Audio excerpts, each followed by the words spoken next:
it. Welcome to Coffee Break. It's Thursday, February 17th, and me and Michael are here this morning to dive into a wonderful topic around building salon culture. Michael, what's up? What's up, everyone? How's it going? Hope everyone's having a great week. It's Thursday. How's your week going so far, Blake? My week's going great, man. When I have a cup of coffee in my hand, I'm pretty happy about life. I love coffee, and so I encourage everyone else out there today, watching, listening, even live or on the playback later on, grab a cup of coffee. It's a great, warm, comforting beverage that leaves you feeling ready to conquer the day. It is delicious.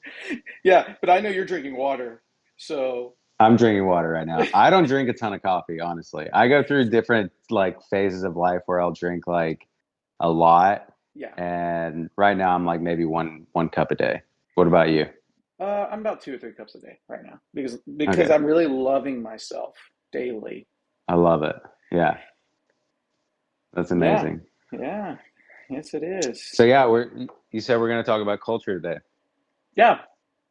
I I love this topic, this idea of building culture within a small business or a small studio, salon, whatever we're building. I think the first time I actually even had this idea was like around 2015. One of my friends was talking about this corporation hiring them for company culture, and Okay. it's just this whole job description around this one thing, building company culture. And we started having these conversations, opening up more ideas around what that looks like. And I've Yes. always sort of gravitated to this idea, even working in different salons or kind of working in businesses or different companies as well. It's always sort of the foundation and the center of what you want to build on. So with Yeah. that, what does that look like for Hair Revival? What are some of the kind of foundations, core values that you've built Hair Revival on, and what's some of the things that you've seen, help form that culture that we're trying to build? Yeah, so I mean, when it comes to building salon culture, when it comes to building business culture, I don't even know if I when I really first started asking myself that question. I think that build culture, like anything in business, you can be proactive or you can be reactive, and a lot of times it's like you have to have both because there's unexpected things that happen. Um, but when I think about building culture at the salon today, well, I was just looking up the job description for the creative director. Whoa! So when I hired you for creative director, and one of the big things I put on there was it was basically education and salon culture. And so this was us trying to move into a direction of being more proactive around salon culture. And so personally, I've spent a lot of time coming up with a code of ethics, which is like core values for our salon. Um, and so these are really good to have and go over with everyone because this is like the bones of the salon. So when somebody's not doing one of these core code of ethics or core values, we can always point back to it and be like, hey, you know, like for instance, honor is our number one core value. And for us, honor is being honest with each other. And so that can look like honoring someone in our core value. It can look like, hey, it's holding people accountable. So honor and accountability. So, hey, Michael, can I hold you accountable today? You left the shampoo bowl with a bunch of, glaze in it, and it Yeah, wasn't wiped down, and so that's like right. that's honoring, and that creates a healthy culture because then the next person that comes to use a shampoo bowl, it's ready for them. Yeah, yeah. I love that. So we call that short accounts, right? Where it's this idea of if there's something that someone in the salon isn't doing, that is within the standards of our core values or our culture, we will have that conversation with someone one on one Hmm. pretty quickly. Yeah. Is to keep resentment from forming or Yes. keep the problem to keep growing bigger and bigger. And I think when I think of these things, it's like we're all humans and we're growing in these conversations. We're growing in these, like, you know, following, you know, the rules, or you know, even growing in this culture that is hair revival, because there's so many different people that come in day to day. There's so many different cultures that we've experienced in our own families or our own belief systems or whatever, but coming into a space where there is this idea of balance, this idea of like these core values that everyone sort of tries to live by our best, and then we hold each other accountable for that. So we call it, love that.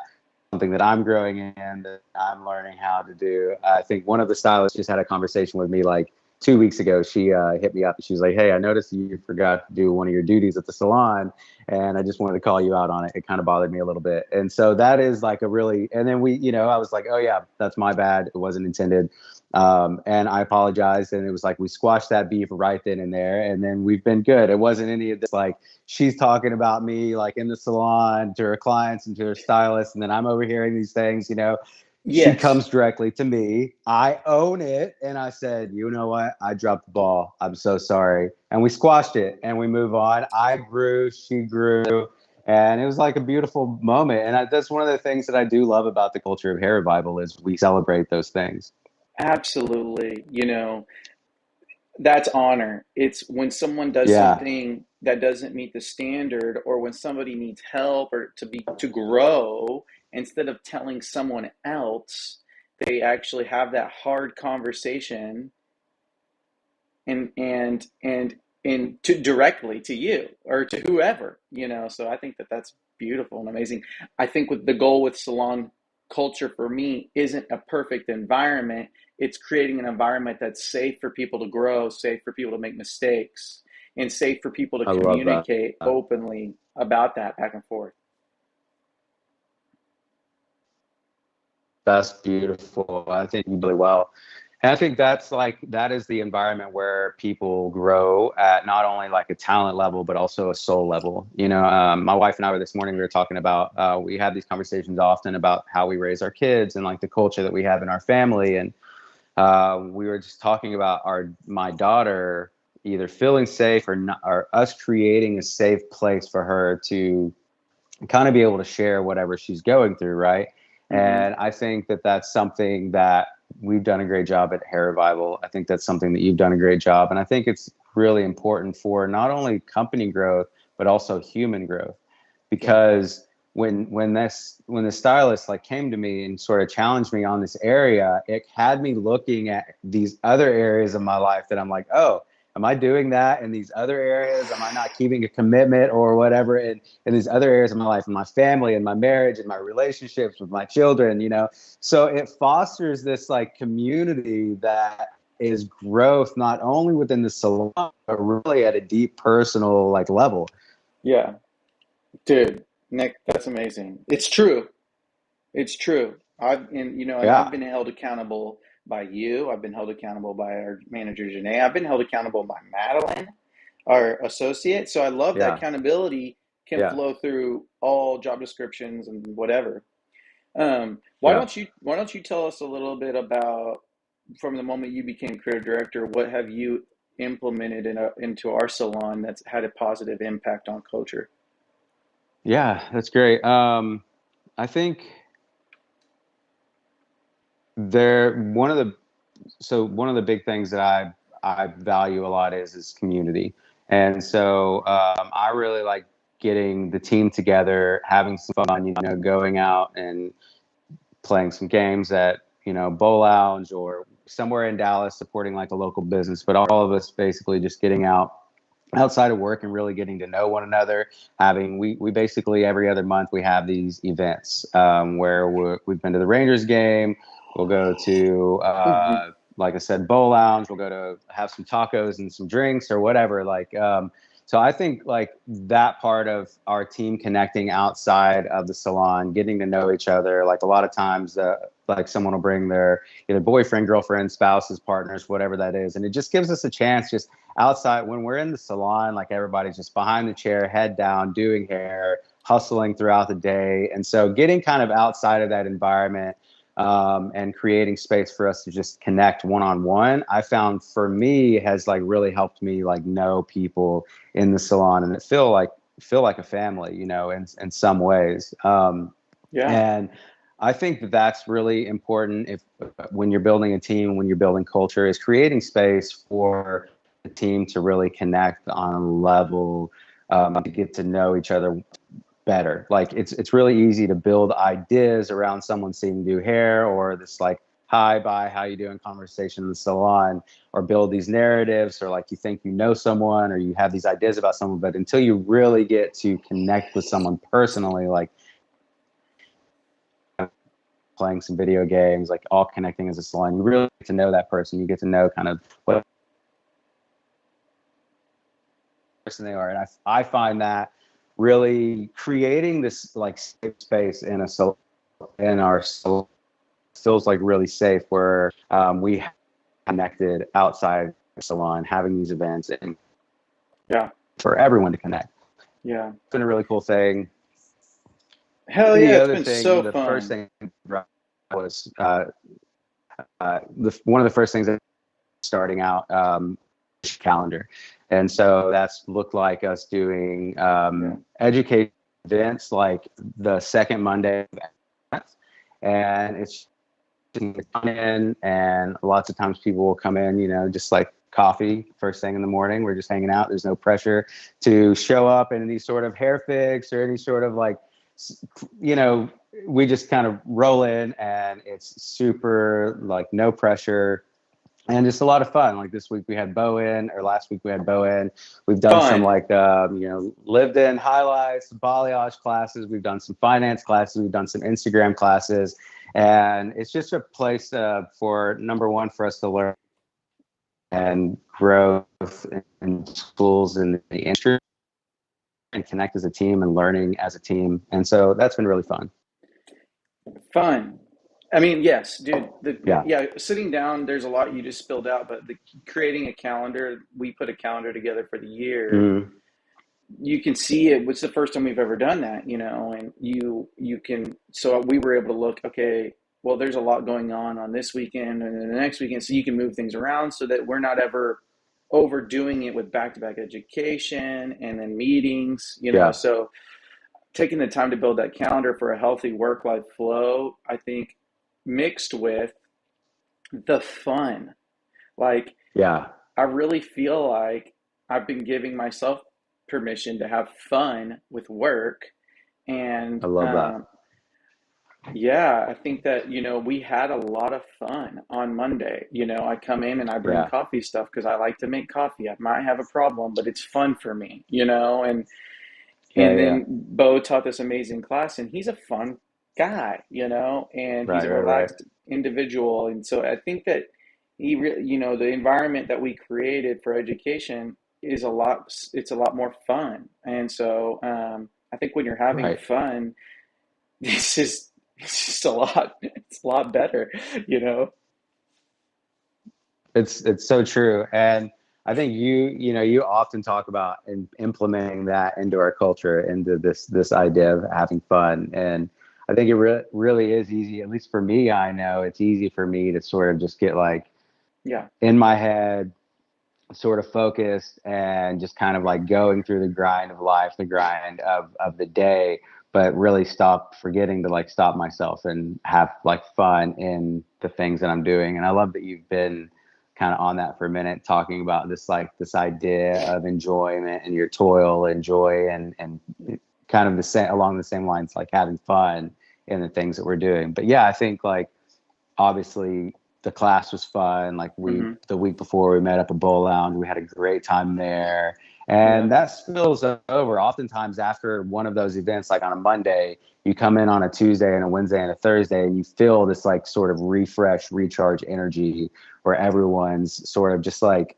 a little more like relaxed, a little more like there's just like the vibes a little bit higher. Everyone's got like a little more energy, and it's just like, you know, it's good. Yeah, literally, I talked to Bo to yesterday, the day or two after the class, and I was just thanking him and saying, the people that came to the class, there's just a buzz. Like they've just got this Yeah, yeah, buzz yeah, of inspiration and like yeah. and freshness. And so yeah, I think that yeah, that's it, man. That's a big, that's true. It's hitting it. So the thing about it, all this is like, I think we started the conversation and we started the pursuit of being proactive. It doesn't mean that things are perfect, and I don't think we're shooting for perfect. There's a challenge and a broken heart or an upset person every day. Not every day, but a Right. lot. It happens to Yeah, every for one of sure. us Yeah. because life's messy. But I love that we're starting this conversation. I'd love to hear what anybody else has to say. If there's any other thoughts around healthy culture that people have, I'd love to see that in the comment below. Yeah. Uh, I had just lost my train of thought on the culture. Anywho, oh, I was remembering one of the Zach had sent me this thing or told me, I think it was Zach had told me this thing about one of the healthiest business cultures in America. It's Patagonia. I think Patagonia.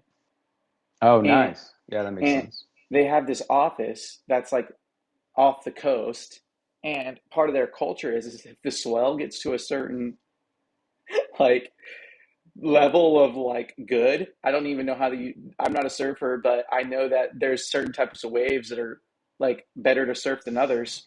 So if the surf gets to a certain point throughout the year, they're required or offered to take a break, go surf, and then take off the rest of the day on those days. I love that. That's That's amazing. insane. That's an amazing. And imagine what kind of work day you come Yeah. back after that, dude. It's incredible. Yeah. Yeah. I think about, like these countries like Spain, they still, there are parts of Spain that still do the end of their, for their lives to go back to work or whatever. But yeah, I love, and I wish that we could, I'm thinking like right now, how do we incorporate something like that in a salon where people are like working, Yeah. client after client, but there's got to be a way, like on a Wednesday, we like take an hour break or something like that. We just gotta dream about it, and I think that that's what this is about. It's about being proactive, and we'll create another calendar, and it's about planning, planning these things out, and for us with our schedules and the nature of our business. But well, man, it's 10:14. I know that you got to Yeah. run. Anything you want to leave the people with today? I want to say two things. One thing is you mentioned the calendar. That's something that I've had to grow in a lot, and you've helped me grow in that a lot, in sort of planning out this, whether it be the month or the year. And I think that's been something that's really helped our culture, our community, and our team grow and feel safe. Is this idea of us having this 1 year calendar that's sort of all the events planned out. And I think the other key factor in having a healthy culture, a healthy community, is really clear communication and expectations, which again is an area that I've been growing in. I think that we're all growing in, but I think communication is key in a healthy business that is thriving and the Mm-hmm. people are feeling safe, having fun, Mm-hmm. and yeah. So yeah, communication and then planning. That's it, man. So good. Yeah. Michael, thank you for your time today. Everyone that's watching, like and a comment and subscribe. We appreciate it. We look forward to this year and having more of these breaks, and got some future guests lined up. I'm not going to get ahead of myself and announce those, but we look forward to seeing you next week at our coffee break. Let's do it. Have a Peace, good everyone. day.